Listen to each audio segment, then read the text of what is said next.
Hi, today we'll be learning a section of the song Hobo's Groove by Jack Richards.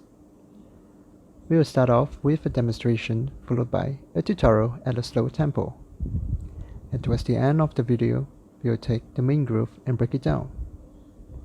Without further ado, let's begin.